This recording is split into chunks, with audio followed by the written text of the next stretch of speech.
Welcome to another episode of the Dynasty Pros Debbie Show. I am Tommy Harvey, along with JT, SC Romero, and Andy Pham. Tonight we're going to discuss what happened in Week 1 of the college football season. All that will be coming up right now.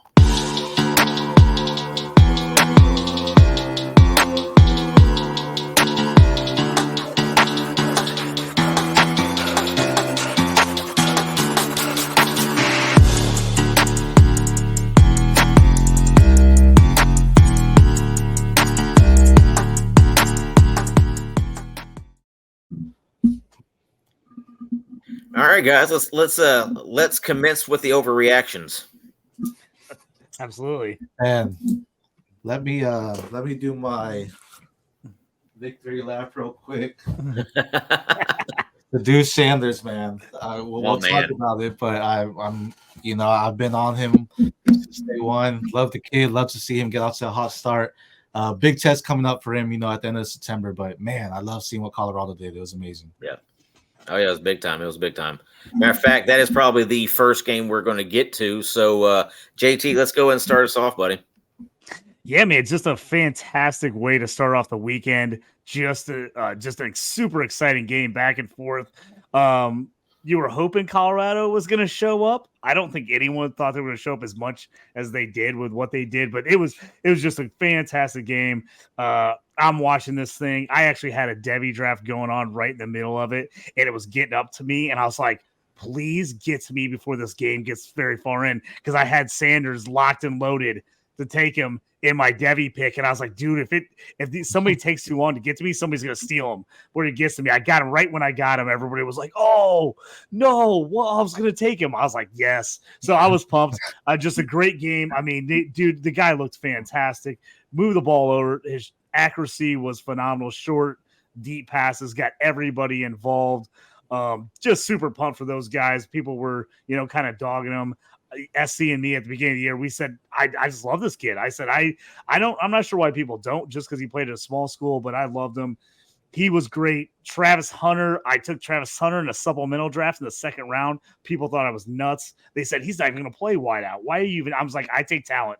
I want talent.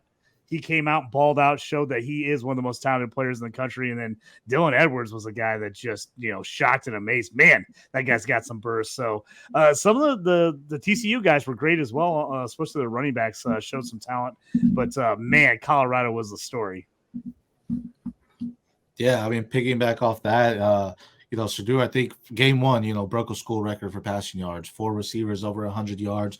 The question is going to be, Travis Hunter, as we scout him and see everything, is he going to be a wide receiver or a defensive back? Where do we have it? Tommy, we have a C2C league where someone started him as a defensive back, so he didn't get the points as a wide receiver. So that's going to be a ongoing debate, I think, because that's just a pure talent. And you love seeing what Coach Prime is doing in Colorado, because he's just building this atmosphere of just this winning mentality, but yet still go out there and just have fun.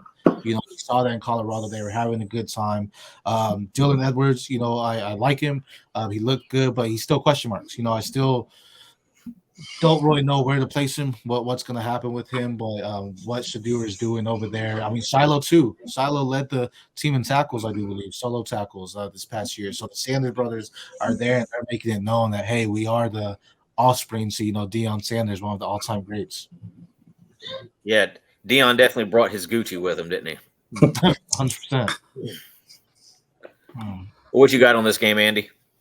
I have no clue what to think. I mean, coming in, all the talk was how dysfunctional Colorado would be, this and that, but no one talked about TCU.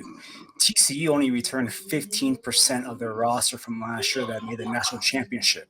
We don't know how good they are. Last year, they were horrible on defense. They allowed big plays after big plays after big plays. So for me, it's still a big question mark of how I value these guys. With Sanders, he played a great game, but it was a very smart game plan. A lot of short passes, and when he had to throw deep, he made the throws. So I was impressed with him. I still don't know how to evaluate the entire team.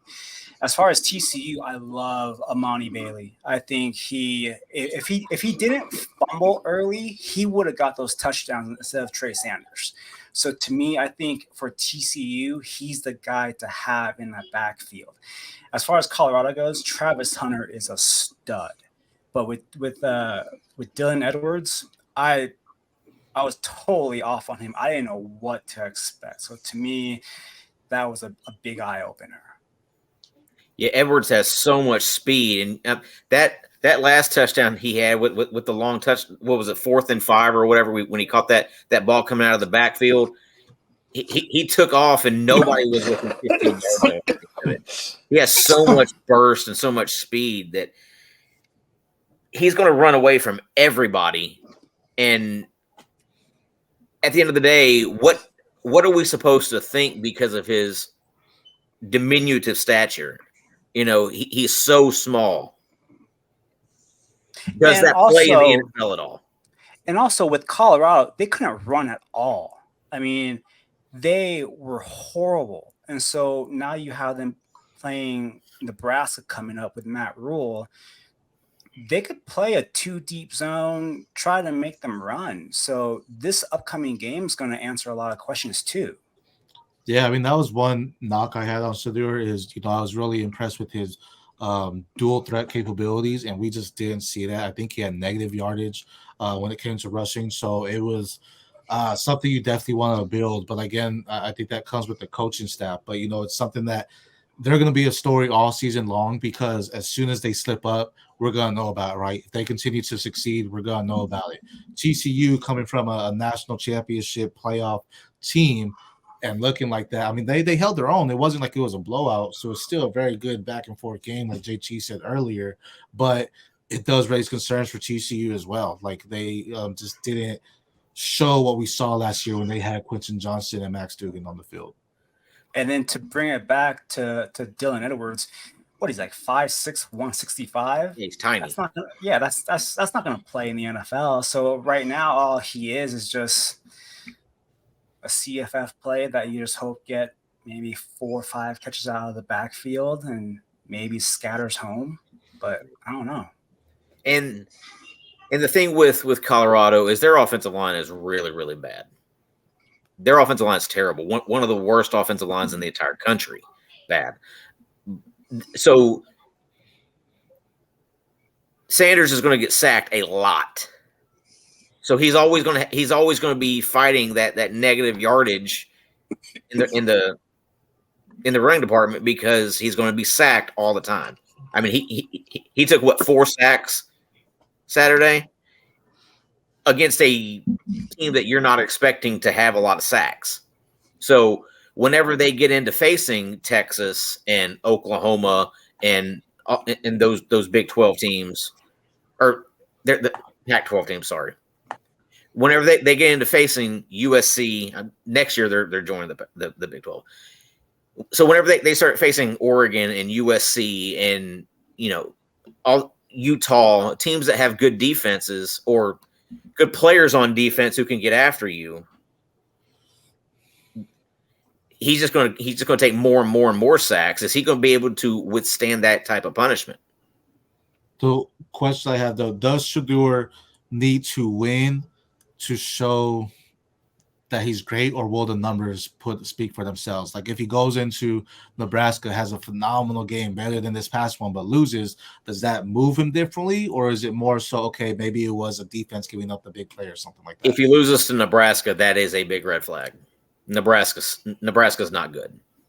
Because here's the thing, like with Sanders, people for whatever reason don't like him. Maybe because Coach Prime, they rub people off the wrong way. Whatever the case is, people don't like him. So if they lose to Nebraska, or if he doesn't play well, whatever, that's just that feel that they're just going to say, see, he's not good. Deion's not good. they're not good. It was just a fluke. And right or wrong, that's what that narrative is going to be. Yeah, agreed.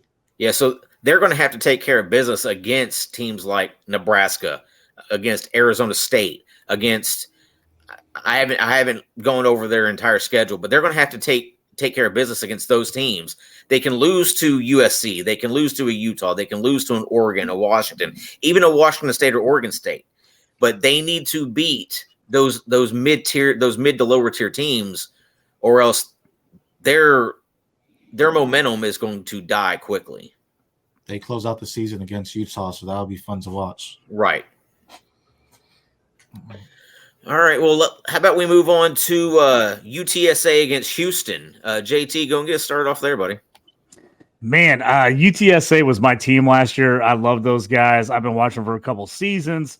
Frank Harris led me to a championship at C2C last year. Was pumped to see him against Houston in this game. And then, man, Houston shut him down. Missing Franklin, missing Clark at wide receiver. It showed big time. His stats were not good. He looked uncomfortable the whole game. Cephas was only really his weapon out there. And they just really struggled to move the ball. Houston's defense was better than I thought it'd be. UTSA, actually, I thought they did a pretty good job on the Houston offense. This was a game I was expecting a lot more of a shootout, and to see it be finished 17-14 with both teams kind of struggling on offense was a little bit of a shock to me. Yeah, no, I agree. And it's funny that you said, last year he was your team. Last year they opened up against Houston and he went, Frank Harris, that is, went 3 touchdowns and 1 interception. This year it was flip-flopped, so I think Houston just had this number. They knew what to expect with it. But it also shows, one guy we talked about a lot was Zaire Franklin, and him not being there makes a big impact. Who else is going to step up? And you want to see those next players, right, that say, okay, look, this is my time to shine. And I didn't see that when it came to it. It was a little impressed with Donovan Smith coming out. What was it going to be like after Clayton Tune? He won the game, so that's good. And, he didn't throw any interceptions or anything. So definitely nice to see there. I think, he's not right now. I'm not saying he's next tune or anything. It's going to be some troubling times with this Houston team. I mean, it's something that we saw some highlights in these past few years with them on just them building up, getting wide receivers ready. And I don't see that we saw that same momentum this past week against a team like UTSA. That's typically, your team you write off as an easy win, and I think it was a very difficult win for them, and they're going to have to go back to the drawing board to try to find something different to work. Yeah, when I was watching the game, Frank Harris, he did not trust his receivers. You could tell he was missing his guys, and it took a while for him and Cephas to hook up, but he looked lost the entire time. And it was Kavarian Barnes that actually kept him in the game, and that's a shock for UTSA. When you think of UTSA, you think of a high-powered offense, but Frank Harris looked absolutely lost. As far as Houston, I was actually impressed with Sam Brown. He was the one that got the deep passes. He was the one that got all the targets and all the catches. 6 targets, 6 catches, over 100 yards. Matthew Golden played the more possession guy, the first down guy, or to get the first down. So that was a little interesting as well. But overall, I thought Houston looked a lot more impressive than UTSA. I have Frank Harris and Cephas on my C2C team, so I'm a little concerned, but we'll see. Now, you had mentioned Donovan Smith, SC. Do you see any type of NFL prospects with him? Not right now, no. I mean, I think we had to see a lot more coming out of him. And I think that just comes with the school of Houston, right? When you're at I want to say a lower tier school, but when you're not at one of these top tier 25, always top 25 schools, you have to do more than just the average. And I don't even think he's there just being average quite yet. So right now, I can't see it. I mean, if he is, he's a day 3 prospect. There's no way right now he's going day 1 or day 2, practice squad eligible if he's getting there. To me, he reminds me of like a poor man's version of Joe Milton. Same size, has a strong arm, obviously not as strong as what Joe has, but he has a strong arm. He's mobile. He does not make as good of decisions. I think Donovan Smith is going to throw a lot of interceptions because of that. But to me, just his size I mean, he almost looks like Joe Milton out there. I don't think he's going to play to that type of capability. But if he does, then you have another guy who you're able to throw in that mix for probably. It's obviously not going to be the 2024 draft, but the 2025 draft. Mm-hmm. I mean, he could be getting the same type of buzz Joe Milton is this year. Well, I mean, you have 2025. That is when the like Texas and Oklahoma are leaving, I think. Right. Yeah. Well, I mean, in a next sense, year, outside of Colorado joining, in a sense, the conference kind of gets a little bit easier, right? So that'll be that time where it's like, okay, this is kind of your opportunity to showcase everything, right? Because Texas had a great play this year, this past week, so it's gonna be able to see what they're doing. He doesn't necessarily need to win that game against Texas or anything, but he needs to at least show he can do something, and take the ball down the field and everything. Fair. Andy, you mentioned Kevorian Barnes. I'm actually really high on Kevorian Barnes. I think he has the potential to be a next level type of running back. I actually think he's a Power 5 starting running back if he were to transfer out after this year. What do you think of his pro prospects? I mean, right now, if he stays at the G5 level, probably a day 3 guy. But he does run with power. He's got deceptive speed. So I do like that combination. If you were to transfer up to a Power 5, I think that would enhance his stock. But right now, probably day 3. Yeah, that comes into question, school and situation and circumstance with a lot of these guys. We're going to talk about one a little bit later on. That his circumstance last year was below ideal. Now he's the guy that I'm speaking of has moved on to a elite program and is blowing up. I'm gonna let the viewers kind of chew on that for a minute, kind of think, kind of rack their brains on who I'm talking about. But we will get to him a little bit later on. Our next game. We're going to talk about Florida and Utah. There was very little to no offense in this game whatsoever, especially on the Florida side. What do you guys think about this, JT? Yeah, I watched a majority of this game. I was watching a few other games at the same time. But yeah, I expected it kind of be more of a defensive battle, and it was. With Cam Rising out for Utah, I figured they weren't going to try to press a lot. They got the early long touchdown, I think, which took the pressure off for them. I like Jaquindon Jackson. I think he's got a shot. I didn't think he'd get a chance to really totally show out because of how conservative they were playing. But, man, if I'm a Florida fan, I'm worried about this Florida team. I couldn't figure out what they were doing in the offseason. I wasn't sure the QB I was like, what are they doing at QB? I don't see it at all. As I saw Mercer at Wisconsin last year, and I didn't think he was good at Wisconsin. So Florida could be in for a long year in the SEC, that is for sure. Utah, I thought it was just impressive that they played tough defense. I think that being that they're one of the few good defenses in the Pac-12, I think is going to keep them in it. But yeah, it was a little bit of a rough game to watch. At least it was close. There were some big moments, but yeah, it was kind of ugly.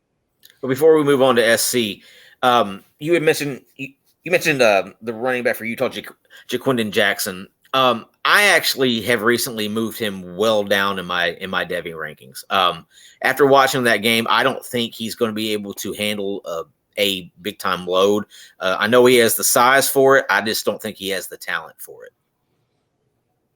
Yeah, I'm going to give him a little bit more chance to see if I see something from him. I wasn't a huge guy on him coming in. I know a lot of other people talked about him, but I was interested to kind of see what he'd do. But like I said, I wasn't super impressed. I'm going to give him that it's one game that was a defensive battle without their starting QB. But yeah, it's going to be interesting to see kind of what happens with him the rest of the year. He seemed really stiff and really slow to me. Mm-hmm. Hey, SC, go and talk about this Utah and Florida game. Man, so Utah, I'll be honest, I don't like them. I'm an Oregon fan, and they dominate, man. They have a solid defense, and we just saw that here going against an SEC team that their offensive weapon, it just shows how important Cam Rising is for that team. They also didn't have their starting tight end in Brant Coote, who was a big reason why Dawson Kincaid exploded, right? Because he was hurt as well last year. So this is another guy that I feel Utah's gonna be something to watch once Cam Rising is there. And for Jaquinion Jackson, Micah Bernard, your running backs, it's because they knew they didn't have that upside with Cam Rising, right? So they didn't have him in there to make the plays down the field or anything like that. They knew what they could kind of focus in on. On the flip side for Florida, we knew Graham Mertz wasn't anything. We talked about that where it's like, okay, we can wash him off. He's not really something we're keeping an eye on. So the question comes down to their running game. It was just kind of atrocious. But I mean, is that a bad running game for Florida or just a great running defense in Utah? Because it can't go either way. But I mean, you had Trevor Etienne, Montreal Johnson. You wanted to see more for them, and I just feel they just got stuffed, and it's not getting easier. They play Tennessee next week. I think after that they have Charlotte, and then they go to some troubling schools. So it's gonna be a huge wake-up call next week just to see how they flip it around. But that's a big concern for me in those running backs because I expected some big games out of them this season, and right out the gate, it's like, man, I don't know if I can expect that. Yeah, see, I think this week Florida's got McNeese State, in which they're going to dominate them. But next week they got Tennessee coming to Gainesville, and Tennessee's defense against Virginia looked like it was legit. Obviously, Virginia doesn't have much, in terms of offense. But if you watch Tennessee's defense last year compared to their first game this year, complete 180. Andy, go ahead and talk about this game a little bit. I'll start with the Florida running backs. With Trevor Etienne, it's always been, to me, one extreme or the other. Like he came into Florida around 220. He was a little bloated. He was a little sluggish. And he said he wanted to be more explosive in the offseason. So he trimmed down to around like 206, I believe. And he wanted to be more explosive. He wanted to be a better pass blocker. He wanted to be a better pass catcher. There was a play in the first half where he needed to pick up a blitz, and he completely missed. It was atrocious. And as far as with him running, with him losing all that weight, he was explosive, but he lost all the power that he had. So I think he has to find a nice balance. I think 206 right now is a little too light. 220 or 219 last year was too heavy. I think he needs to find the right balance. With Montreal Johnson, to me, he's just a jag. He's not going to be anything special at the next level. He's just a guy that gets in the way of carries. And so for Utah, with Jackson, I was never high on him as a prospect just because he was a quarterback converting to a running back. So he never had the nuance of the position. And now he's going to Utah, and all offseason long, the entire Devy community was high on him. They were bouncing him up to like the 4th, 5th rounds in startups, and I just never saw it. He doesn't pass block. He doesn't. When he runs, he doesn't find the holes. He just runs where he's supposed to, and he picks up yards. And if he's able to juke someone out, he gains extra yards. But as far as a complete running back goes, he's got a lot to do. And I was never high on him. For the entire receivers for the game, Eugene Wilson has juice, and he needs to be on the field. You saw it. Like when he was out there and they schemed it up for him, he was faster than everyone. He was more elusive than everyone. And I think he's the guy. If Florida's going to win games, he's going to have to play. Yeah. That's the issue with Florida is their overall team speed. Their defense was slow. Their offense didn't move at all. The only semblance of speed they had out there was, like you said, it was Eugene Wilson.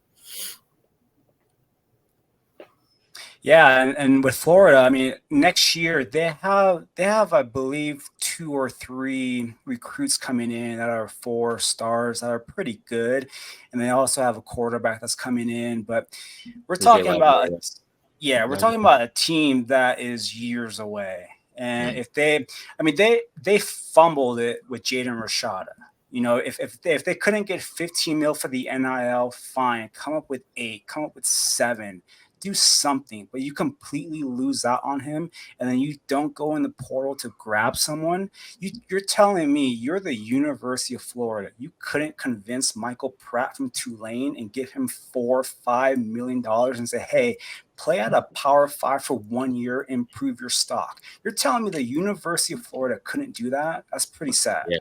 they couldn't go out and get a Michael Pratt or a Riley Leonard. That's an issue because they were forced to go out and get Graham Mertz, who was not good at Wisconsin, is not going to be good at Florida. Come a long way since the Tebow era. Fallen a long way since the Tebow era. Absolutely. All right, our next game, we got Boise State and Washington. What do you got for us, JT? Well, Michael Penix Jr. Picked up where he left off, man. The guy was just slinging it everywhere. Boise State is definitely not as good as they used to be. They're a little bit down, but man, Washington, that offense is high powered. All those guys coming back, Adunez, McMillan. I mean, they look good. There's going to be a lot of scoring in the Pac-12 this year, and I'm here for these USC, Colorado, Oregon, Washington games. I think it's going to be super exciting to watch some of this West Coast football this year. Going to be a ton of offense. Well, and the cool thing was that it wasn't just Adunze and Jalen McMillan doing it. Jalen Polk looked good. Jeremy Bernard looked good. And I'm sorry, it's still weird to me to see a left-hander throwing the football. It's odd.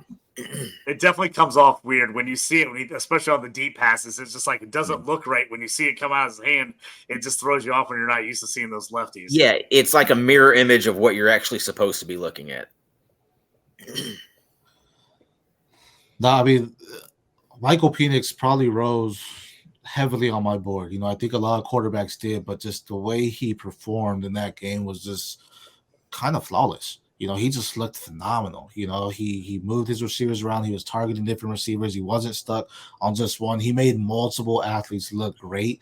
And that could be Boise's just not a great defense, sure. But, I mean, you know what JT said. It's going to be a fun year in the Pac-12, especially, I guess, since everyone's leaving this next year, that they're just going to be like, let's show out. Let's go out with a bang. And I'm excited to see the games against Colorado and Shedeur, against Bo Nix and Oregon, USC and Caleb. Those are going to be some great games. And it's really like, I hope the defense doesn't show up so these quarterbacks can just go out there and ball.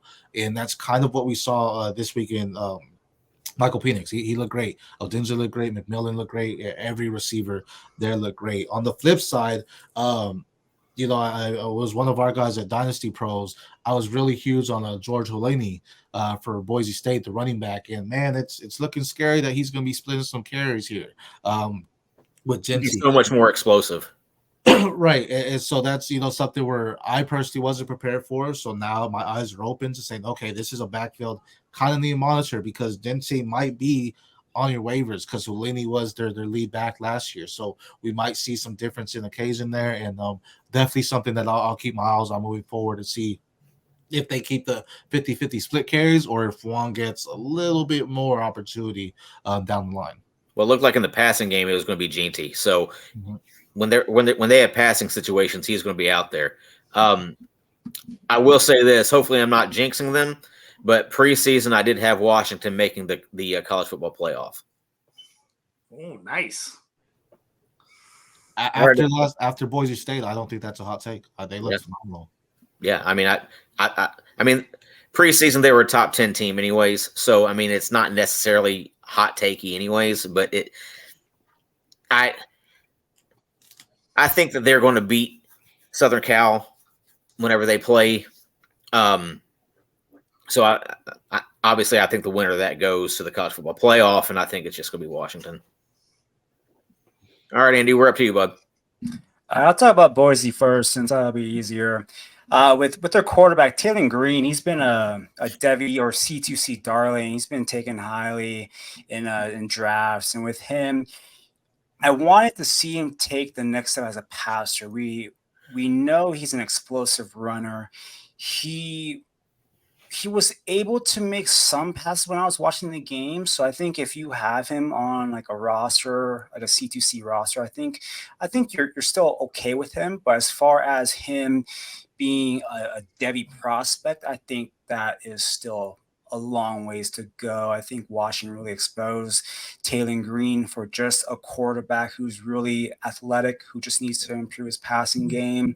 They don't really have any receivers there to help him out. So I think Boise's going to try to run it for 300 yards every game. With Washington, this is another tough eval for me with with Michael Penix,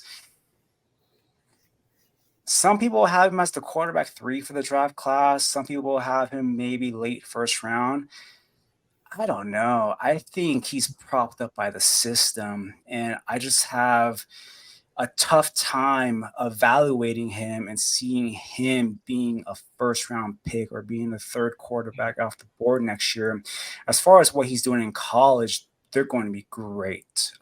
They have a full cupboard of weapons. McMillan, Odunze, Polk, Bernard. It is going to be fun watching them play for college purposes. With Penix, I think he's got every right, for a possible Heisman run. They're going to win most of their games, if not all. I mean, they have 2 tough games. If they can get by Oregon and USC, he could be in New York for the Heisman. So that's going to be interesting.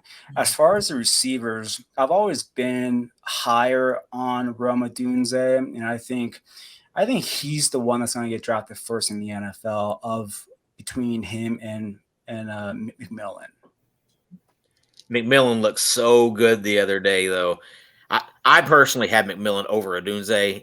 It's not a big separation, but I think they could both be late first, early second round type picks.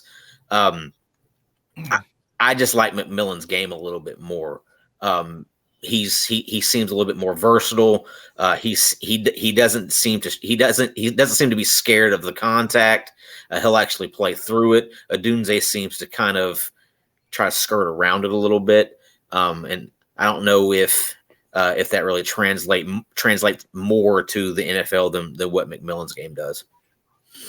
Do y'all think, because y'all both brought up playoffs possibilities for them, do y'all think a 1-loss Pac-12 team still gets into the playoffs though? Depends on the other teams. I mean, if Alabama loses 3 games, then absolutely. LSU's already lost. Mm-hmm. Clemson's already out of it, I think. My 4 teams were Georgia, Ohio State, Washington, and Florida State. Those are my 4 teams. Ohio State is kind of iffy to me right now. My 5th team, honestly, would actually be Texas. If Texas gets by Alabama on Saturday, they have a really good shot at running the table. Yeah, that's going to be a huge game for them. Yeah, I like that. I mean, in all honesty, I took USC, Florida State, Georgia, and Michigan were the 4 teams I took at the year. I thought if USC, because I thought the Pac-12 was going to be exciting, I thought even if they had 1 loss because of Caleb Williams and Riley, that they could get in. So I thought Florida State could go undefeated. So that's why I figured they would slide in. But yeah, I think though a 1-loss Pac-12 team, if they're going to do it, this would be the year because there's actually a lot more good teams. So it's not like people are like, oh, they only played 1 game, so they lost that 1 game, so they're out in my mind. I definitely think that could be the case. So that's kind of the 4 guys I kind of threw in. I like it. Sure thing. All right. Well, how about we move on to Florida and LSU? Florida State and LSU. There's a lot to discuss here. Matter of fact, we're going to go ahead and jump into this because this is my guy right here. Keon Coleman. I've kind of been banging the drum for him for the majority of the offseason ever since he transferred. At Michigan State, he was on a nothing team and a nothing offense, so he was not able to showcase anything. He had a bad quarterback throwing to him, who has also since transferred away to Auburn.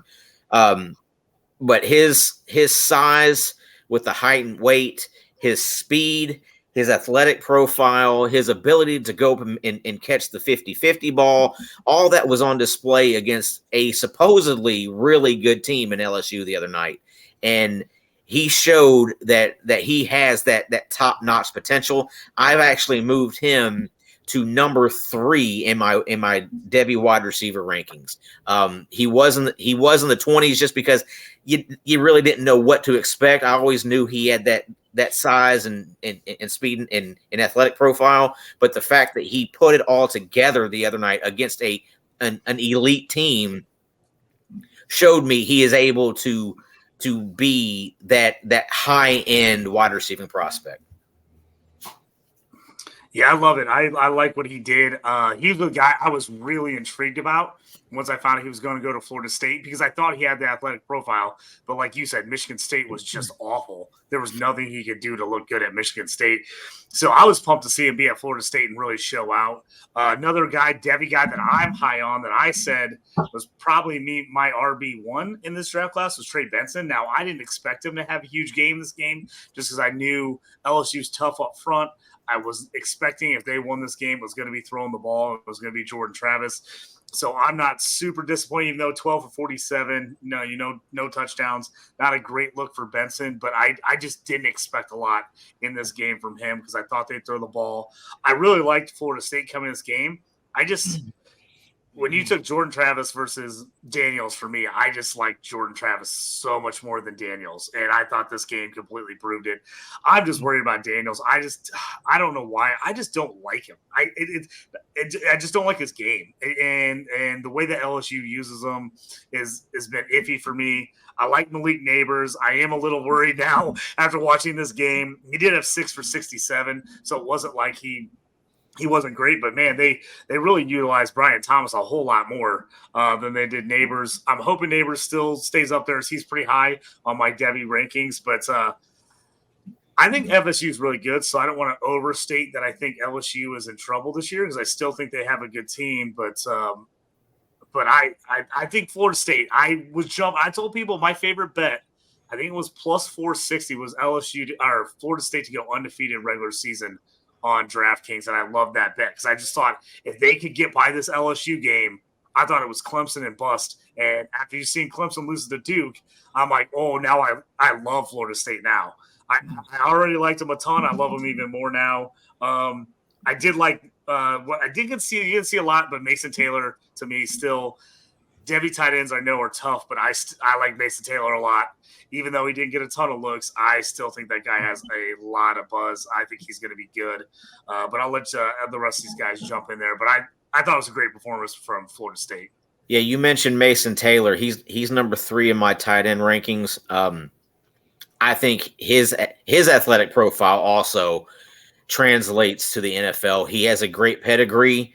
His father being a Hall of Famer. You're really able to tell that guy has some juice to him, and I'm really excited to see what he's able to do.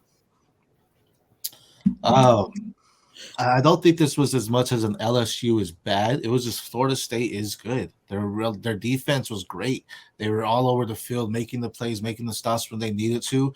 And Florida State's offense, phenomenal. I mean, what y'all were talking about Jordan Travis all offseason. I have a guy I work with, CGAT Blitz, who's a huge Florida State fan. I believe that's his alma mater, I think. But anyways, he talked about Jordan Travis all offseason, and he just looked phenomenal. Everything we were talking about, he showed it. We saw that when you were talking about Keon Coleman with Johnny Wilson. Even Jaheim Bell looked great. He had a 44-yard dime to him, which was awesome. And you'd love just seeing that momentum to Florida. The win helps Florida State more than the loss hurts LSU. So LSU still has a lot of time to bounce back. They can still go out there and potentially make the playoffs if they have a great run, because it wasn't horrible what they did on offense. Again, it was just Florida State had a great defense. We do want to see more, from Malik Neighbors. It wasn't such a bad game, but it was like, man, really had you high up in the rankings. Thought you could do a little bit more with opportunities given, and it just wasn't there. But again, that's Florida State just having a great defense. Now, I'm excited to see what they do after that game, though. I think they run through the ACC. I think it's a big game. Drake May's going to have some fun. That was a huge guy that I think fell down in some of my rankings. He's still QB2, but now it's a lot closer than what I thought it was. And against a team like Florida State, that's going to be a huge indicator for me on where he's going to be at this upcoming season for the draft class. I would like to see LSU move to Garrett Nussmeier. I think he's a much better quarterback. I think he has a much better understanding on what to do with the ball. And just the fact that one big example was that hit that Jayden Daniels took the other night. It's like he had nowhere to go with the ball, so he takes off trying to run directly through the line and jumps and just gets leveled. I mean, dream come true for a linebacker. I mean, you have a quarterback coming at you and then trying to leap into your arms. I mean, that is a dream hit for. It's funny that you said that because when I saw that happen, I immediately texted a friend I go back and forth with on college, and I was like, "Yo, what the fuck was that? Like, what was he thinking? You know, because it was legit. It wasn't even just going in like for a touchdown. He legit jumped like he was on Super Mario. You know, being Mario, jumped up and just got rocked. And it's like, middle of the field. It's not like he was going to go anywhere. Yeah. I mean, it's just not smart. And Yeah. I mean, for somebody who supposedly has NFL aspirations, that is not a smart play to make. Mhm. I mean, for one, it's a terrible football play, and another, it's a terrible business decision. You're going to get killed. As if there was someone like Palalamu on that team, Troy, you would have rocked him out. You know, Yeah, exactly. Andy, what thoughts do you have on this game? Before I break down the game, I want to also add on to Garrett Nussmeier. I've been on record on the C2C podcast with those guys that my hot take was he would be the QB1 for the 25 class. So I am just waiting until the opportunity that he gets in there because I think he is the guy. And so I just wanted to add on to that before I broke down the game. But this game came down to coaching. We saw who was the good coach and who made adjustments, and the other guy just twiddled his thumbs the entire game. It was like, what happened? Like there was a play. There was a play late in the fourth where I think it was Thomas dropped a pass, and he was running on, and he came back to the sidelines, and the coach was like, "What happened?" I mean, that just summed up the entire game for me. But for these prospects, when I was looking at the quarterbacks, I don't think either starting quarterback or NFL material. I think Jordan Travis has the tools. I think the thing between his ears is what's going to cost him at the next level. He makes great throws. He makes athletic plays, but he makes bonehead decisions when he shouldn't be doing them. And so I don't think at the next level he's going to do anything. Jaden Daniels shouldn't even be starting at LSU. As far as the running backs with Trey Benson, I was always lower on him than the community was. He was another player that was rising up of Devy draft boards. And my concern with him was people always liked and want to point out that he broke a lot of tackles and stuff, and he's gonna do that on the next level. And for me, if you break a lot of tackles in college, you're not athletic enough. You're not fast enough. You're not shifty enough. You're just not good enough. And he didn't play all that well. And I also have concerns with his medicals. He had a really bad knee injury, and I have concerns at the next level if some team might just have him off the draft board. For the wide receivers, Keon Coleman, I knew about him last year when Michigan State played Michigan, and he single-handedly kept Michigan State in that game. I don't know the numbers off of my head, but I think he was like 7 for like 120 and 2 touchdowns. He mossed Michigan corners all day that game. So I knew about him way back then. So I knew about his game. Johnny Wilson, I don't see at the next level. I think he is just a slow possession receiver that just can't get open. And I don't think at the next level that is going to play well. I was a little disappointed with Malik Neighbors, but it was more the quarterback play. Preseason, I had Malik Neighbors as my wide receiver 2 for the class. So I was a little disappointed in that. I was also disappointed that none of the freshmen got to play. Sampson, Brown, and Kyle Parker. Those were the 3 guys off season long. High recruits. They had good buzz. Everything that you heard about them was good. They didn't get a single snap. It was all the vets. We've seen them play. They aren't good.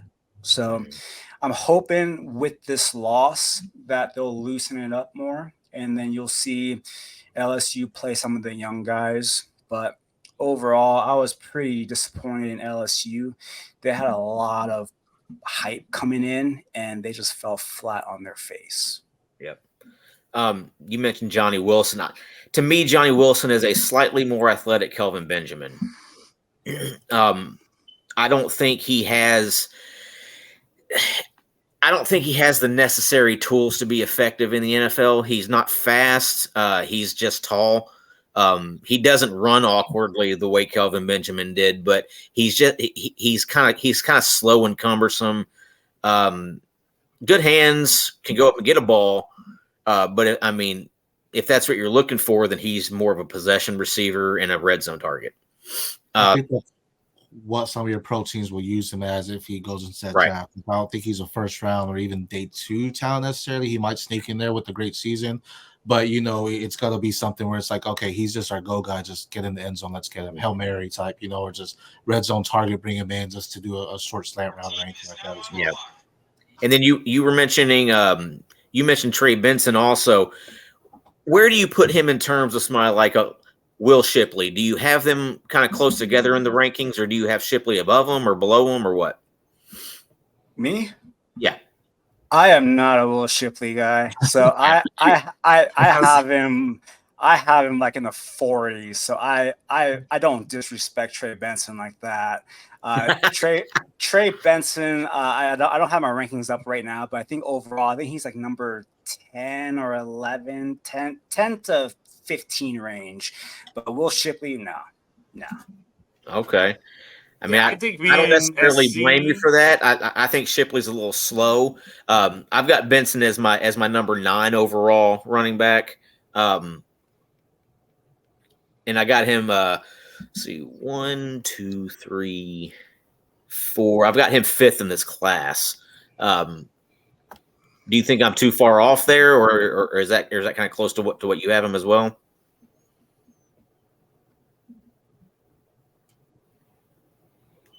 I don't know if Andy. I think I had him. I think he was number 3 for me originally at the start of the year. I was way lower on Shipley than a lot of people personally. I wasn't super high. I was kind of like Andy. I wasn't super high on him either. But I like Benson. I said he could make his way up to number 1 for me with a good season. Obviously, this is not the start he wants this season. He wants to have a good game against a run defense. But I had Benson as my top 5. I think he was number 3 when we did our running back show. Gotcha. All right. How about we move on to our last game that we're actually going to get into, and then we'll start going through individual players. Let's talk about Clemson and Duke. I mean, Clemson is just – there's nothing special about Clemson and any of their players.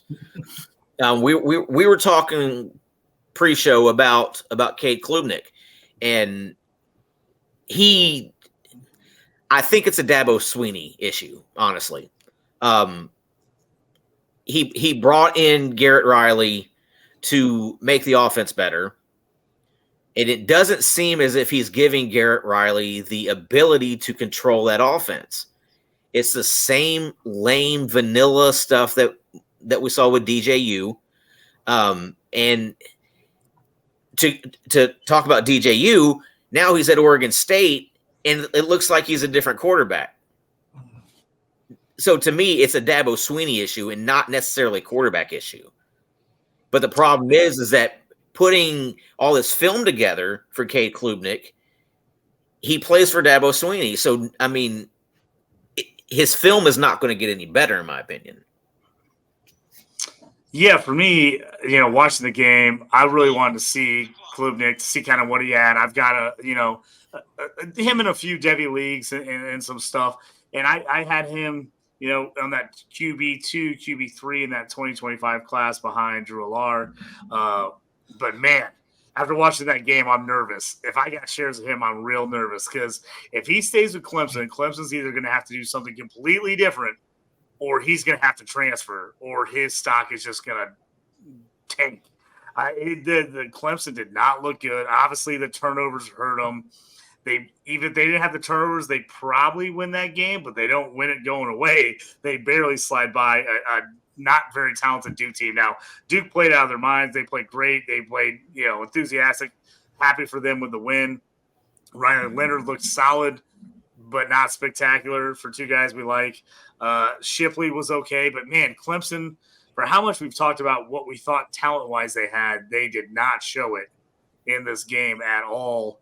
I'm nervous Debbie-wise. I'm nervous for anybody on that team the rest of the year. The wide receivers didn't show out. Nobody really made separation against, obviously, a not great Duke team. I talked about it before the show. When your DB is picking up the ball on a full sprint with a head start on your quarterback and the quarterback runs him down before he gets to the end zone, that's not a good sign that, super talented DBs are fast DBs. And when the quarterback runs them down, it's a problem.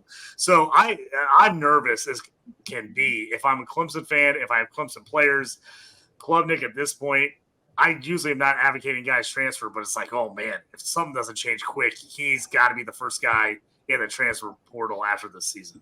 Those wide receivers too, because Adam Randall and Bo Collins and Antonio Williams are way too talented to not be utilized properly. Exactly. Yeah, that was gonna be where I was gonna lead off with was Antonio Williams, man. That was one of my top guys in the 2025 class. I think I have to move him down, to number 5, if that, and put Evan Stewart above him. I think that's just. I think Dabo's still living in the Deshaun Watson time, right? He's still living in, I've been there, I know what I'm doing. And that's like, okay, cool, but the game's evolving and you're not necessarily evolving with it. And that's always a problem when it comes to it. Because Klubnik, when we were talking about him, I really like the way this guy moves. He's very swift, he's agile, he can move around the pocket, but we just don't see enough of him taking over. It's like he's bounded, right? And he has his limitations. On the Duke side, I like what I saw with Riley Leonard. He looked great, and I think his downfall is going to be he just doesn't have great receivers, so you might downplay him a little bit, but don't let the average receivers say he's not a good quarterback. He did show his wheels, which is awesome. I don't expect Duke to win a bunch of games, but Riley Leonard as a prospect, I really like him, and he's in argument to be one of the top 7 QBs of this class. Will Shipley was the limelight for Clemson. I thought he looked great. I thought moving forward, he's definitely going to be a centerpiece and a focal piece for them, having double-digit carries, over 100 yards. But it's still going to be a rough year for it if that's all they have, because he's not someone that we're going to see take over a game. They're not going to win single-handedly because of Will Shipley. He can have a great game and move them down the field, but the defenses are going to hone in on that. And if they can't move Klubnik around and help him get outside the pocket, make better throws, just be more aware, even have the wide receivers get open, and as you mentioned, gain that separation, Clemson's in for a rude awakening, and it's going to come really quickly. Well, you mentioned Riley Leonard, and I really hope he comes back for another season. I think in this draft class, for the 2024 draft class, he's going to get lost in it. Yep. He's super talented, but you're talking about guys like J.J. McCarthy, Quinn Ewers, Drake May, obviously Caleb Williams, Joe Milton, Michael Penix. Michael Pratt is another guy who's really intriguing to me. Riley Leonard has an option to come back for another season.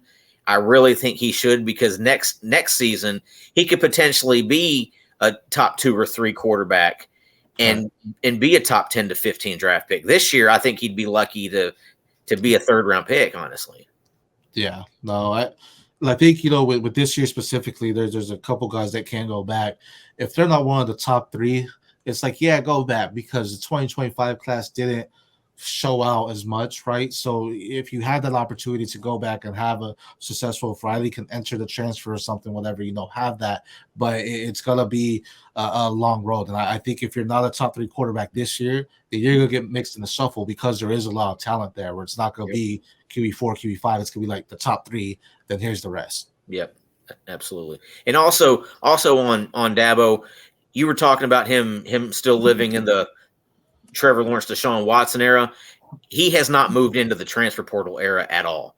He does not go after guys in who are in the transfer portal, and as an elite big time program, you have to do that. You have to work the portal, because elite guys are going into the portal, and they're going to get scooped up by other big time programs. Like, not to say Keon Coleman would have gone to Clemson, but he allowed him to go to Florida State without even trying. Yeah. You can't do that. He allowed Devontae Walker to go to North Carolina without even trying. Mm-hmm. And obviously we're still waiting on Walker to get his waiver. Hopefully that comes down very soon, because there's no way he should be sidelined. But Dabo has to move into a new era here. If he doesn't, Clemson is going to fall way behind, and they will end up being what they were in the late 90s, early 2000s, where they were really an afterthought. Well, I mean, you used to think about it was, okay, we have a solid draft class coming in. That's what it's going to be, right? And, that's something Nick Saban just always had. He just always cycled these. And then you saw, was it Jahmyr Gibbs coming from Georgia Tech, going there, and it's like, okay, this is something new, and Saban's dabbling in it. And it's like you see it's not just about the draft class anymore. There's guys out there that are coming from non-Power 5 schools that are big-time talents that if you miss on those opportunities, that's huge. Because that's a guy that is ready to explode. He just hasn't given that opportunity, and this is someone that can be at your program to do something like that. Yep, absolutely. Andy, you have any thoughts on this game? Yeah, I mean, as far as the quarterbacks go, I think Leonard definitely needs that year to come back. He showed flashes last year, but I think he needs to round out his game more. I'm not jersey scouting, but he reminds me of a really poor man's Daniel Jones. Like, he will show flashes, and then he'll make plays where you just scratch your head. And with Cade Klubnik, I think it's either Dabo needs to loosen up or he needs to transfer down, because it's not working, And I don't want to pile on my man Will Shipley, but when I was watching that game, he has bricks for hands. I saw him drop like 3 passes, especially at the end where it just pretty much ended the ball game. I've never saw anything in Will Shipley. I don't think at the next level he'll be anything more than a change of pace third down back. Phil Maffa, he's the guy that's got some oomph to him. I mean, he is rocked up, and there was a play where I want to say it was in the second quarter. He caught a swing pass, and he was just like a bowling ball, like good luck trying to stop him. I kind of wish they would use him more, but they obviously won't. As far as the Clemson receivers, I'm a big Antonio Williams guy. They still won't expand what he does. It's all short to intermediate routes. I just did a player profile on him. He is my favorite route runner for his class. He runs routes so crisp. He is so good, so talented, so crisp. He is just smooth, and they won't do anything more than short dinks and dunks with him. And that if they won't change, he's got to go somewhere else to showcase him, because they're not utilizing him correctly. Bo Collins is another one that's got talent. Adam Randall. These are guys that are 4-5-star recruits, and the coaching staff is treating them like they're a bunch of 1-star, 2-star guys. It just doesn't make any sense. Yeah. The offense that Dabo is running with the talent he has around him there would work in a FCS program, because you're able to out athlete people. You can't out athlete guys at this level. You have to actually scheme them up, even if it's just a little bit. You have to scheme them up a little bit. I get it. You want the Jimmies and Joes, but you got to have the X's and O's sometimes too, when Dabo doesn't utilize that. All right. Well, let's discuss a few players here. Okay. first guy I really want to talk about is Luther Burden. I'm not sure really where to go with Burden. I think he's very talented. I don't think he gets good separation, which is why they have kind of tried to limit his exposure with these short to intermediate passes. They won't send him downfield. Like his average ADOT was like 5.8 yards, which, I mean, that's nothing. that's barely coming out of the backfield. As the resident Mizzou fan, I'll jump in here and talk about Luther because I obviously watched the whole game being on Thursday night and everything. The issue is I'm not 100% sure it's Luther as it is the QB play. Brady Cook is a solid mid-level college quarterback who has a lot of pride, who wants to be at the school, who tries hard, who does the right things. But, man, he just has no arm skill. He just doesn't. I mean, Missouri fans are just losing it every day about why are we not playing Sam Horn, the 4-star stud quarterback with a cannon that throws 96 for the baseball team as a pitcher. And the issue is Drink just loves Brady Cook. He just loves him. He's going to play him. It doesn't matter what happens. He said it was a quarterback competition. It's not. He showed in the first game. He let Brady Cook play the whole first half. And then when Horn came in, they basically ran the ball and he gave him no opportunities to throw the football at all. So I think for Burden right now, it's going to hurt his stock, definitely, but they just aren't doing anything down the field. They did not throw a pass even remotely past 15 yards until Horn came in the game in the second half. That's their whole offense. So I think for right now, it's going to be hard for Burden to show that he can do that. Now, do I think he has that skill? I do think he has that skill. I think the issue is the play calling and the quarterback. Brady Cook does not push the ball downfield at all. And so I think for Missouri, their thing is like, because they know he won't do that and they know he's not good at that, they're trying to manufacture touches for Burden. He had 7 for 96 and a touchdown. He had a 30-yarder, but that was 100% all yak. I mean, right now he's a yak machine. He's just going to get all the yards after catch. He's going to catch a bunch of short passes. And he's going to make the whole play himself. That's what he does. He did. It's all him. It's all him. And so I think that's the problem is he's going to look great in that aspect, but people are going to question whether he can beat guys down the field. I think he can. I think it's a product of the system. He also did punt return. He had like a 65, 70-yarder he almost took to the house. He got tackled by the last guy, and it got called back. So, I mean, I think the athletic profile is obviously there. I just think it's going to take him with a different QB to be able to show what he actually can do as a full-out receiver. Right now at Missouri, if you're not watching them, he's an athlete. He's an athlete who can't prove that he's a wide receiver. And I don't think that's going to change, at least not this year, until they get a different quarterback. So as a Missouri fan, are you advocating that he transfers in order to be able to showcase his skill set? I would never say that in a million years. He should never transfer. He's the man. Everyone loves him, and they're going to get him the football. So it's not, he's going to get touches. He's going to get touches, and just they're going to have to work around that system. But they're going to work the ball into his hands, and I think that is a difference maker for him. They maybe are not doing what scouts want to see and people want to see right now, but he's going to get touches. They gave him handoffs. They gave him end arounds. They're letting him punt return.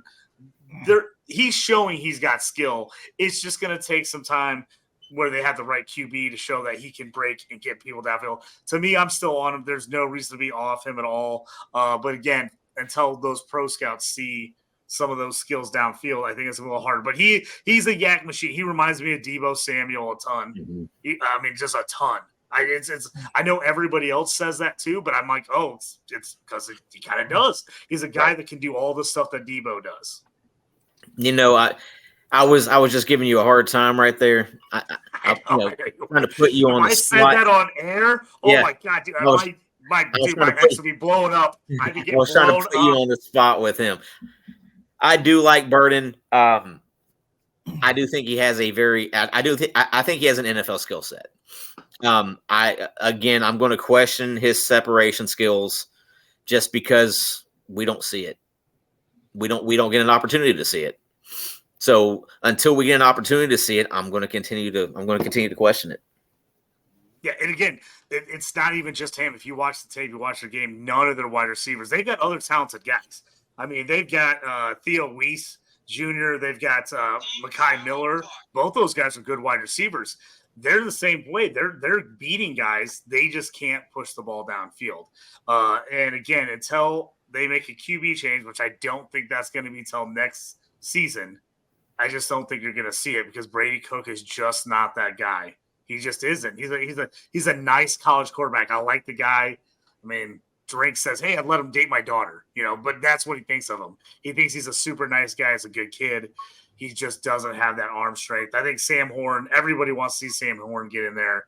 And I think if you actually had Sam Horn in there, you would actually see Tyler Burton downfield getting passes. Or Luther Burton. Sorry, I don't know what Tyler Burton. Oh, my God. I was thinking getting Fight Club. Tyler Durden. Now I'm talking Fight Burton. Talking Tyler Durden instead of Luther Burton. I'm getting all Fight Clubby up in here. Got me all hot bothered here talking about Luther Burton and getting downfield. So sorry about that. Yes, Luther Burton, not Tyler Burton. Well, the first rule of Fight Club is you don't talk about Fight Club. So, SC, do you have any thoughts on Luther Burton here? No, I mean, he hit all the key points. I think the issue is going to be the quarterback play, and what I said with Raheem Jarrett, Luther Burton is the better prospect than Jarrett, but what I said with him last year is don't let bad quarterback play push him down your rankings. This guy's a pro talent. He can definitely get to that next level. Will he be, if he's not a first-round prospect, it's because bad quarterback play, not because of him. There's going to be a lot of things like y'all were talking about, getting that separation and getting him down the field just to showcase his high point catch and his ability to make the plays and everything. But he's still a good talent. There's still going to be a lot more opportunity for him to showcase that. And I think he's going to be someone that is going to be the highlight for that team. And it's going to be something where if Cook doesn't show out, get him out of there, because you don't want a talent like that to not have those big games. He's destined for it, right? And having the quarterback not get to him as much as he should or even make bigger plays that he should, that's going to be an issue. And hopefully they see that sooner than later. Well, and to be fair, I don't want to downplay Burton at all. I have him as my wide receiver 2 in the 25 draft class. So the only wide receiver I have ahead of him in that draft class is Evan Stewart. So I don't want to downplay what Burton can do. I'm just saying I want to be able to see it. Mm-hmm. I think you and a lot of other people. I don't know. I think that's just the way it is right now. Right. Andy, you got any thoughts on Burton? Yeah. I don't think he is a very good route runner. I think that's the reason why a lot of times you see a lot of short passes and just like something for him to just yak. I can get behind the comp of Debo, but to me, when I look at him, I see a guy that just isn't the most refined route runner, and they just want to get him the ball and just give him the ball in space and just let him create. And so that's my take on him. So I've never been that high on Burton. Speaking of Debo, a guy that I've gotten more and more, or I've gotten higher and higher on, and is actually a lot like Debo Samuel. I think has the potential to be better than Debo just because I think he's faster, better route runner, all that. Same type of style of play though is Malachi Corley, Western Kentucky wide receiver. I think he has tons of potential, and I think because he plays at Western Kentucky, he doesn't get the exposure and all the national talk. I think he's a guy who's a potential second round draft pick. Could even sneak in there late first. Yeah, I'll jump in on just real quick. I like him a ton. I think the fact that he's at Western Kentucky would hurt him more in the past, but I think because of the offense, the way things they've done, and their step up in competition this year is going to help him get more looks. I like him a lot. Like I kind of agree with what you guys said. I just think he's a guy that is a legit. Like he's putting up that stats on a crazy talented offense that is Western Kentucky. But I also think he's a guy that isn't just the stat guy. I mean, he's a guy that actually is bringing the talent. Mm. I mean, he did get hurt on Saturday and was carted off the field, but it was revealed that it was kind of precautionary. He got hit in the chest, so it wasn't anything with his knee or it wasn't a concussion issue. He just got hit in the chest, and they feared some chest bruising, so they wanted to get him off the field. All right, how about we talk about let's talk about Ben Yurachek for Stanford.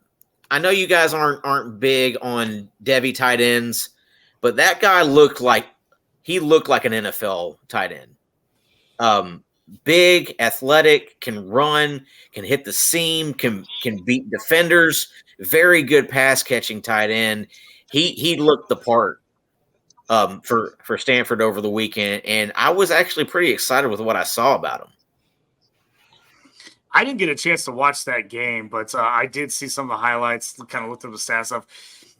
I think you're right. I mean, the guy's got good size. I was hearing kind of buzz about him in the offseason as about a Devy, tight ends you're just never quite sure about how people are going to use them, how you're going to see them, because there's guys that don't get used in college that end up being great pro tight ends, so it's kind of a little bit tough. Then you see guys that they use a lot in college that just never translate. But for me, not getting to see a lot of him before now, I was kind of impressed with him.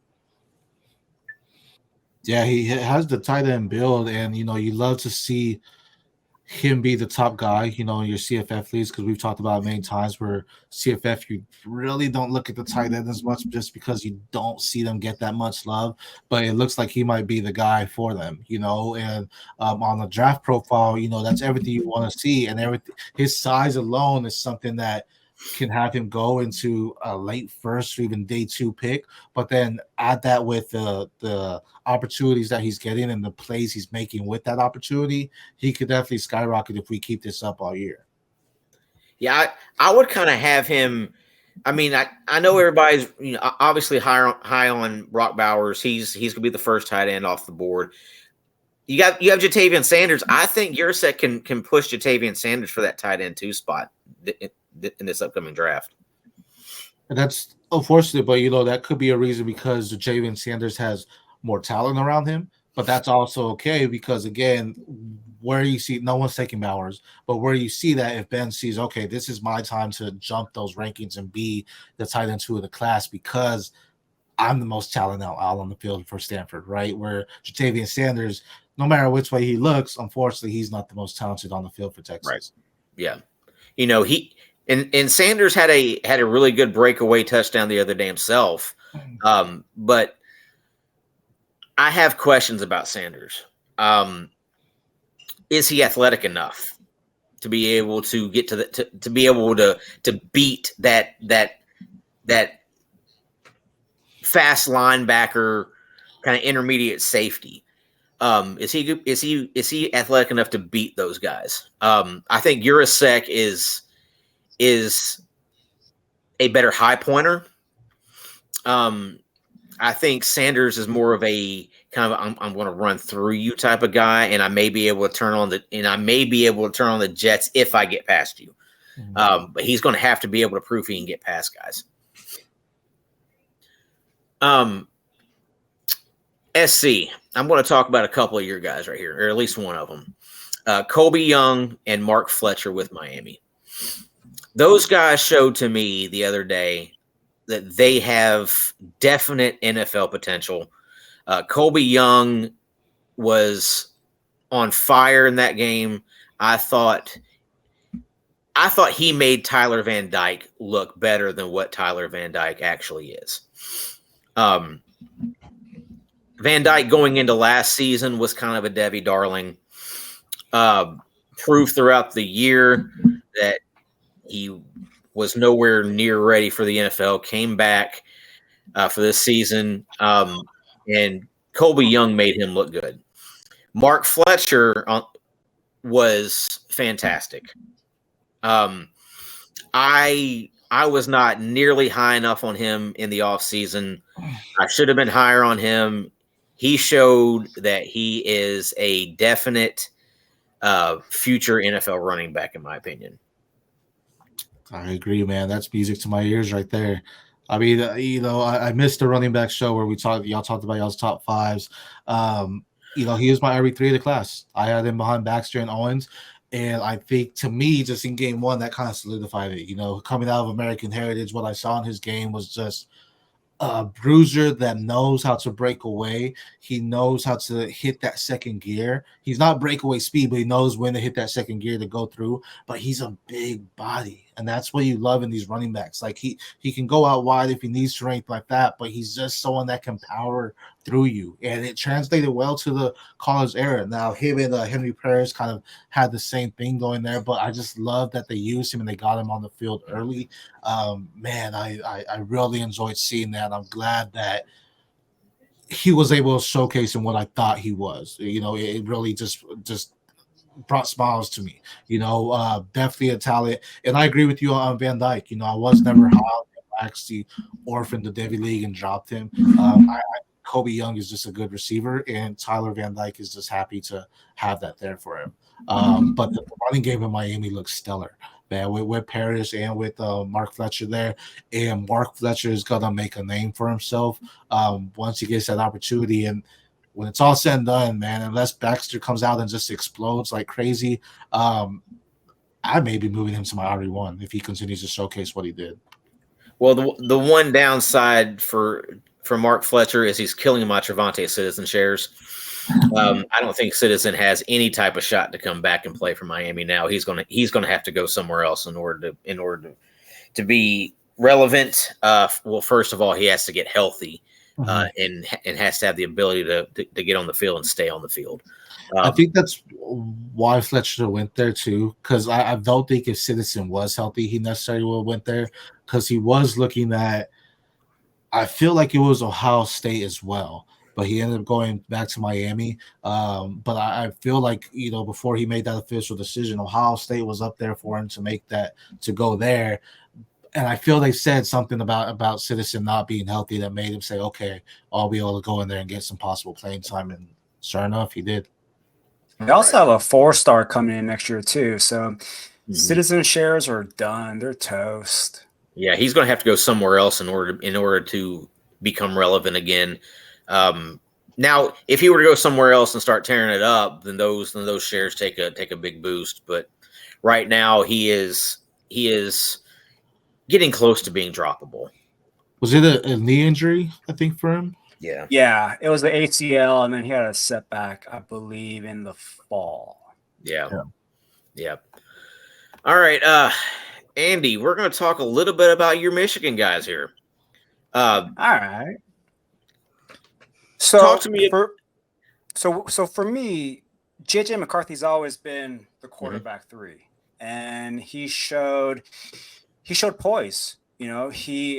Last we remember him from is the TCU game where he made bad mental mistakes, and that could have carried on. That could have ate at him, but he showed poise. He showed flashes. He showed why he was such a highly coveted recruit. And for me, he's my quarterback 3. As far as the running game goes, I'm still perplexed. I want to see both Blake Corum and Donovan Edwards out there at the same time. I want to see them both out there. I want to see defenses be on their heels and not know what's going to happen. But they don't do that. They play one at a time. And Blake Corum still gets the majority of the workload. Donovan Edwards comes in when it's 2nd and long or 3rd and long, and it's just same old stuff as far as the run game goes. With the receivers, I don't trust Roman Wilson. I've seen that play so many times. He'll probably come back this week against UNLV with 3 catches for 25 yards, and that'll be it.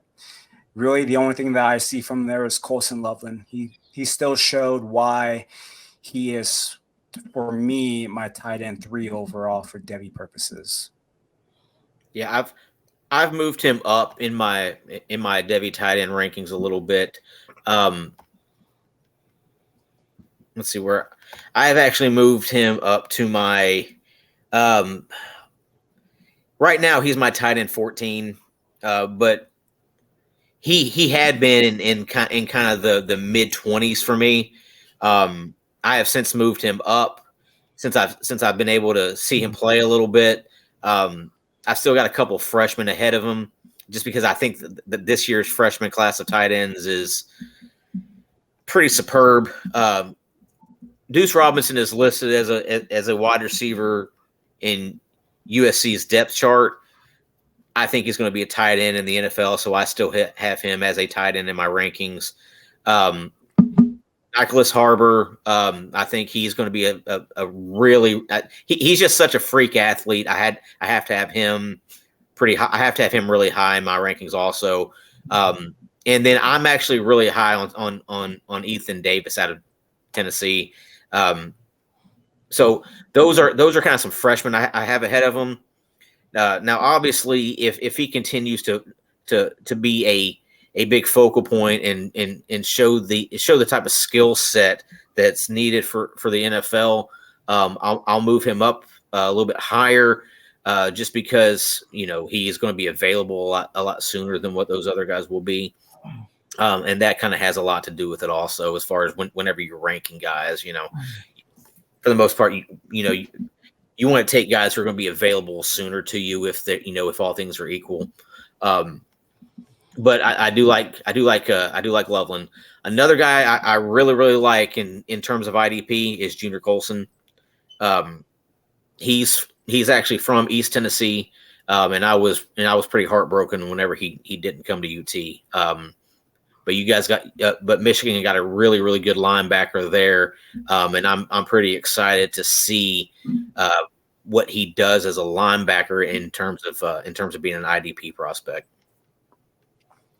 As far as Deuce Robinson goes, do you think he will convert to a tight end or be moved to tight end? Because I really think USC is all in on him being a traditional wide receiver. That's fine if USC is. I don't think the NFL is going to be. I think the NFL is going to convert him to a tight end just because of his size. But isn't he down to like 218? Is he? He dropped that much weight? I think I want to say I read somewhere that he's like down to 218 or 220, because I was looking up him, and because like earlier on there were reports that he might go baseball, so he wanted to trim down for baseball and be light. And then when he didn't get drafted, he continued to cut weight. And I want to say it was like 218 or 220. And then with USC, they're really happy with that. And that's why he's getting playing time at a wide receiver. Yeah, they have him listed at 225. I just don't see him. I don't see him being able to keep that weight off, especially since he's dropped so much of that weight to begin with. He's going to eventually put weight on. I mean, he was well up over. He was close to 240 at one point. And as an 18-year-old kid, he's going to put weight on. Kind of like Harbor. Harbor didn't want to commit to playing tight end because he didn't want to gain the weight. But when he started gaining the weight, he had no choice. He wanted to keep the weight off in order to run track. And I think Robinson's going to be kind of the same thing, that way. He's going to end up being, 240, 245 by the time it's all said and done. So will the NFL keep him at wide receiver? I think the NFL is going to eventually move him to tight end, because I think that's his more natural position. That's what he's. I don't necessarily now. He may not be an inline tight end. He may be a Travis Kelce type guy where they move him all over the field. But I think that's what his home is going to end up being. Wouldn't it be funny if the Falcons drafted him with Arthur Smith, and then they used him and Kyle Pitts as inline blockers? Oh.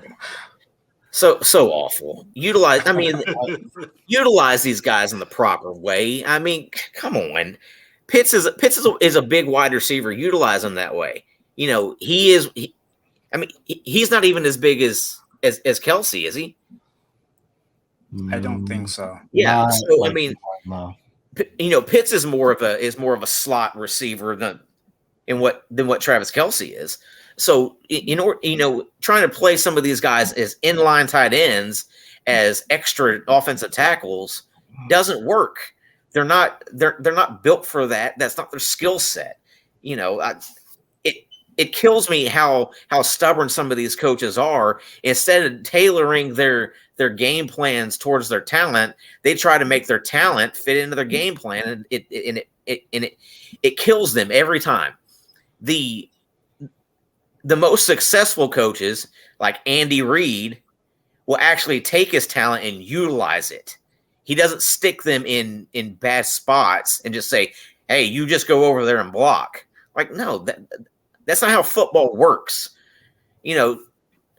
I get so aggravated with these coaches sometimes that think that they're so smart, that they're smarter than everybody else just because they don't want to utilize a guy the proper way. Arthur Smith is just is one of those guys. Brian Kelly is another one of those guys. They just don't want to utilize guys in the proper ways, and they, Belichick is another one. He does the same thing. He doesn't utilize it. He had, without Tom Brady, Bill Belichick, in my opinion, is not a Hall of Fame coach. Tom Brady without Bill Belichick is a Hall of Fame quarterback. This is a whole nother discussion for another time. We're getting hot takey now. We're getting crazy. We're getting completely. You got me on a tangent now, and now I'm just going. In fairness, I don't think Arthur Smith is a head coach when Deuce Robinson comes out, though. I think his time will be gone by then. Thanks, Andy. You got me. You got me going here. He's like, back to Debbie. Back to Debbie here.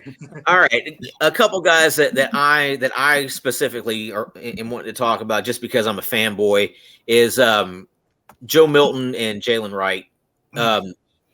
Joe Milton to me is one of those guys who is fighting for that, QB2, QB3 in this upcoming draft class. He has all the tools. And he had a very solid game over the weekend. He had one series where he had 3 consecutive bad throws. One just kind of sailed on him. Another one kind of short hopped a guy. But other than that, he made one bad decision, in my opinion. He threw into triple coverage, trying to fit it into a tight window, and it almost got intercepted. Other than that, I thought he played a very solid game. He was actually named the SEC Co-Offensive Player of the Week. So I just don't like the narrative that he's inaccurate. I don't like the narrative that he's always overthrowing guys. This was several years ago. When he was at Michigan. When he was at Michigan, and then whenever he first got to UT. I mean, we're talking 2, 3, 4 years ago whenever this narrative started. It's not the same Joe Milton anymore. Joe Milton is a smart quarterback. He makes good decisions with the football. He has an amazingly big arm, and he's very mobile for his size. I mean, the guy's 6'5", 240, and runs like he's 215. He's not going to be the fastest guy, but he's fast enough to be able. And that stiff arm he had, where he just threw his arm out at that defender and just threw him backwards. What quarterback does that? I mean, honestly. So I just think he has all the tools. I'm going to continue hyping up Joe Milton. I think he deserves to be hyped up. I don't think he deserves to have that negative narrative placed on him. I mean, people are still showing highlights of 3 years, 2 and 3 years ago, whenever he was overthrowing guys. While he's been at Tennessee, do you know how many interceptions he's thrown? Go ahead, guess. I'm going to say 0 just because that sounds like a trick question. 0. He's thrown 0 interceptions. Winner. He's thrown 0 interceptions while at Tennessee. Going on in his 3rd season in the program. Now, I get it. He has not been a full-time player, but he has thrown 12 touchdowns and 0 interceptions. To me, that is a special stat. Now, I fully expect him to throw 4, 5, 6 interceptions this year. Fine. But he deserves to be in that conversation for that QB3, in my opinion. I mean, for me, I think it's going to come down to, a couple of their major games. I mean, how does he look? Because that was, Hendon Hooker, he played great against Alabama, played great against some other people. That got him in the conversation. I think that's what you're going to see with Milton. I just don't think the doubters are going to believe it until they see him do it against a top flight SEC defense. And now he looked good against Virginia, but I also think Virginia is one of the worst teams in the country. Oh, they are. I mean, they're really, really bad. So I think he's going to have a shot, but it's going to be that stretch of South Carolina, Texas A&M, Alabama. When he plays those games, if he balls out in those 3 weeks in a row, I think that's where you're going to see maybe the narrative change around Milton. He also killed Clemson in the bowl game. So I mean, he absolutely ran through Clemson in the Orange Bowl. So I mean, there is tape out there for him going up against top flight competition. Yeah, and I think that's when people will finally jump on board when they see him this year against some of those teams. And if he balls out the way we think he can, then I think that's where you're going to see the narrative change, and people are going to be like, he's going to start jumping up draft boards, because then everybody's going to say, okay, he did play well. Oh, how big is he? How tall is he? How fast is he running? And people are going to be like, oh, never mind. Like, I'm in. I'm 100% in on him. And I think that's what's going to happen. I just don't think you're going to see people do it until you get to that stretch of the schedule. Yeah. And also kind of speaking around it, I'm actually rooting for Anthony Richardson to have a good year, because I think that if Anthony Richardson has a good year, it will show that a quarterback that is like that has that type of special talent, regardless of what they did in college, can be a big-time NFL quarterback. So I'm actually rooting for Anthony Richardson in terms of getting Joe Milton drafted highly. I think it's unfortunate for Joe that he's in the same group as Shedeur, where if they make one mistake, the world's going to go against him. You know what I mean? Like, it's something where it's like he can do all these great things, and there's that saying, you can do 100 right, but they're going to remember the one time he did something bad, and that's going to be the thing that hangs over him, where it's just if he has one play that's just a clear – he should have made that throw. It's an interception. People are going to eat him alive for that. He's got to really just go out there and ball. And that's even head coaches. They may say that, like, maybe he isn't accurate. He just did that play, So the eyes are really on him, and like Shedeur, it's just have perfection. And that's unfortunate, but these are two guys that can rise to the occasion. They're both in great systems. They're both in systems that are letting them be them and just thrive. So everything's in front of him, and it's going to be unfortunate if that one thing happens and everyone just says, okay, he's the quarterback we thought. And you shouldn't think that, because he is a good talent. I actually want to get back to that point here in a minute whenever we discuss the next guy I'm wanting to talk about.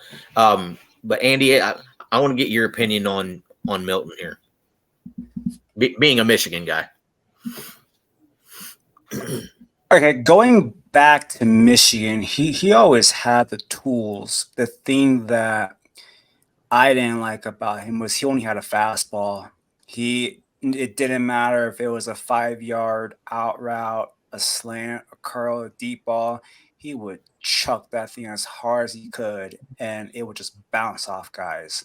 So that was always my knock on him when he was at Michigan, was he has all the tools. I mean, if you look at him and you watch him play, you're like, that's a first-round pick. But then you'll kind of look at him and then you'll see, okay, he doesn't change velocity. He's in a system at Tennessee where it's pretty much one read and go. And that is going to be another knock on him in the NFL.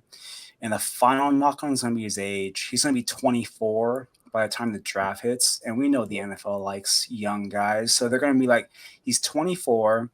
He's coming from a Tennessee offense with Heupel. That's a one read and go. And we have past tape where we just see bullets and him overshooting guys, like you said, from 3-4 years ago. But all it takes is one executive to take a shot on him. So I don't think he's a first-round guy, but I think he can get into the second round. Another guy I want to talk about from Tennessee is Jalen Wright. He's put on some good weight in this offseason. He's no longer a smallish type of running back. He's up to over 210 now, which is kind of right in that running back sweet spot. He's getting more and more involved in the pass offense. He actually caught a couple passes this past weekend. Very good pass blocker. He's worked on that a ton in the offseason, and he was really explosive running through the line on Saturday, which is something that he wasn't really just a super explosive guy last year. He had his moments of where he had burst, but he looks like a completely different running back this year. And as a junior, he's draft eligible. Whether he comes out or not, I think that's the plan, is for him to come out after this year. I think he's a guy who could start rising up running back rankings, just because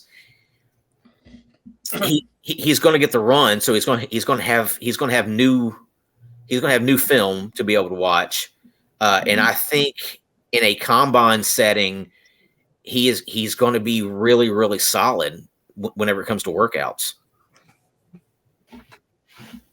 I don't know if you guys have watched him at all or not, but those are kind of my opinions on him. I've watched some tape on him, and there are things that I like. The fact that he is above 200 pounds now is definitely a pro. Selfishly, I do want him to leave because you have Cam Seldon. I am infatuated with Cam Seldon. I think he's one of a kind. So I am just waiting for him to get his opportunity. Well, I'm going to go and tell you this right now. Having watched this offense ever since Heupel's gotten here now, obviously, because before that, the offense was garbage. Heupel will utilize multiple running backs all the time. So it will not just be one running back's job. So Seldon will not get a full load to carry. Next year, if Wright's gone, I expect Small to come back. So you're looking at Small and Sampson and Seldon. Then you're looking at Sampson and Seldon and probably like a Khalifa Keith or whoever else that they bring in. But that offense will never just be carried by one sole running back. Just basing it off of what Heupel's always done here. So if you own Seldon in a C2C CFF type of setting, I would not expect him to give you 20 plus points consistently. That offense just is not going to support that, because they're going to have multiple running backs in and out of the game. And I would still buy him all day long. Right. All I need from him is 12 touches a game. Yeah, because you're going to get him into the NFL, and that's the long game here. Yeah, right. All I want is 12 touches. That's all I want. Right. Now, going back to SC's point about being a guy that if you make one mistake, people are going to really chastise you and say, well, he's not as good as what everybody, he's not as good as what he's been showing lately. He made one mistake. Quinn Ewers is that type of guy too. I think Quinn Ewers has all types of talent. In my opinion, he may be the guy who takes over that QB2 spot from Drake May. Just because of his pure talent. I don't think Drake May has that type of pure talent. He doesn't have the same arm talent that Quinn Ewers has. And I think Quinn Ewers just has that type of QB mind. He's got good footwork. And prior to him getting injured last year, he was killing Alabama. Killing him. And it, broke his collarbone, was out for a few weeks, came back, and was never really quite the same. Came back way too soon. This year, I think you're going to see what Quinn Ewers really is, and that is a top 10 draft pick. I think he is that type of dude. I'm not. I agree. So I was just going to jump in. I think was one of those, as far as fans are concerned, the expectations were so high that it was almost impossible for him to live up to. But I think as far as Devy and actually NFL scouts, I mean, I think they still see the talent. I still think that he's got a chance to really move himself up the rankings as far as NFL wise. So for for me, I'm not worried about whether he can be an NFL quarterback. The question is, where does he go? Does he skyrocket to the top of the draft, or is he a guy that falls just a bit? But to me, he's going to be an NFL guy. It just matters. And for me, in Devy circles, how much were you willing to spend on him? How early were you going to take him to make sure you got him? Or were you someone who was willing to sit around and say, hey, I'll let him kind of fall to me if he gets out of a certain range? But yeah, I agree. I still think he has all the talent. I definitely am not passing over his talent. I think he's a guy that's got every chance to be a top 5 guy. Well, I recently did a trade that motivated my most recent article that I wrote that just published today. It was a dynasty debate on AJ Brown and Jalen Waddle.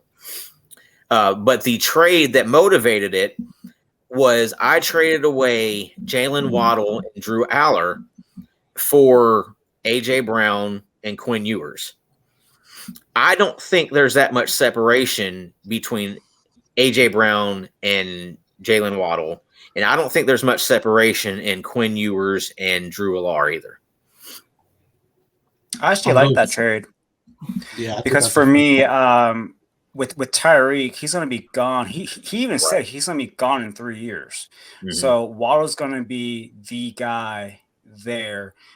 Whether or not Tua's still going to be there, that's another question. But with that system, it's going to enhance Waddle.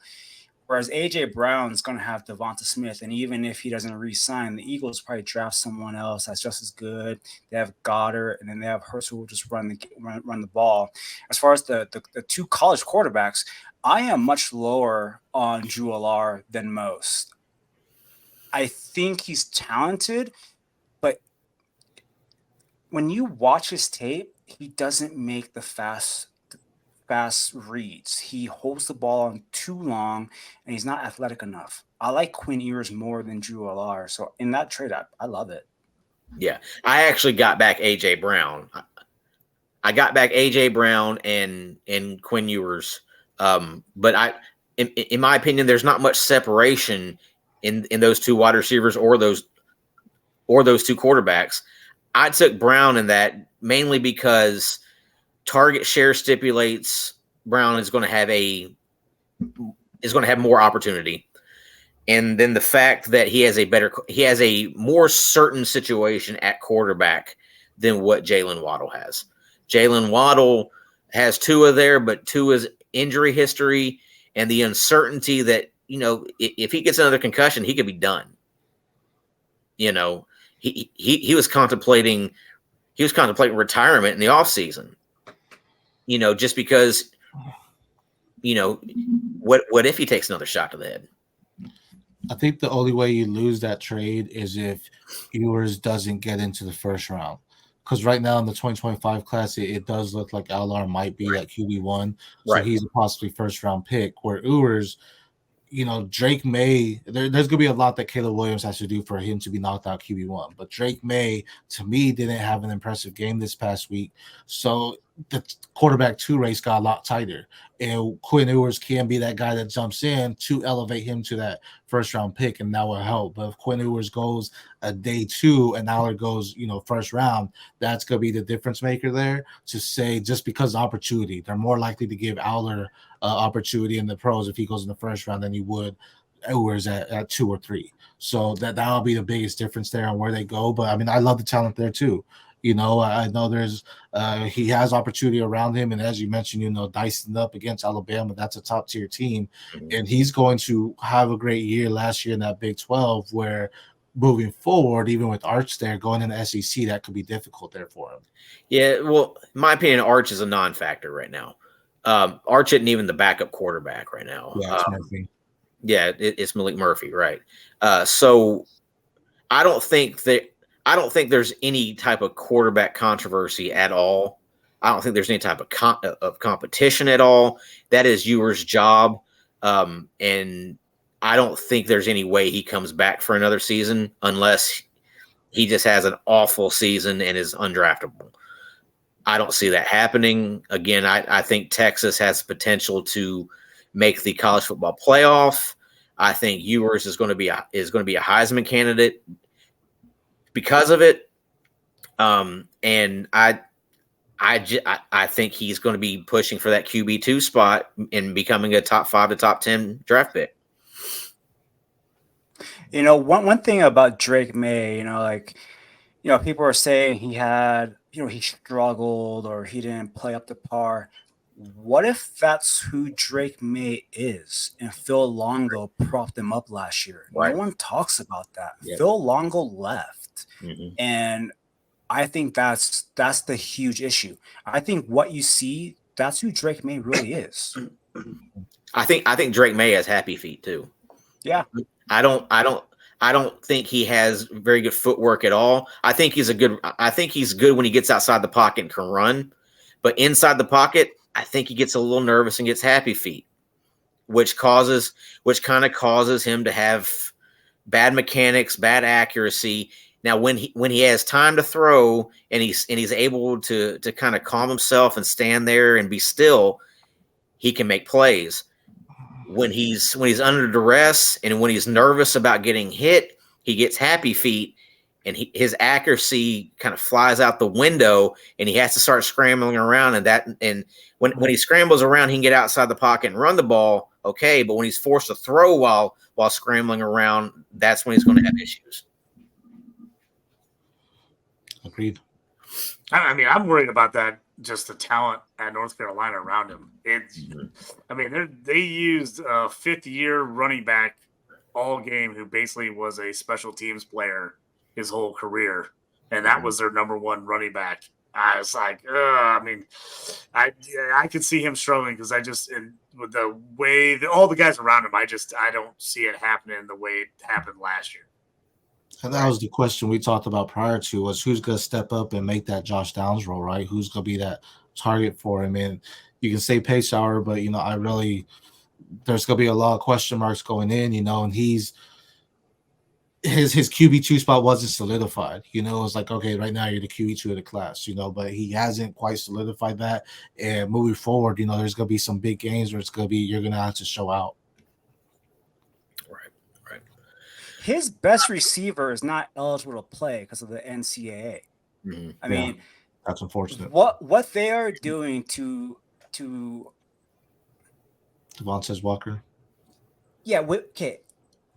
When he first transferred, it wasn't because of a better opportunity. The school that he was playing at didn't play football.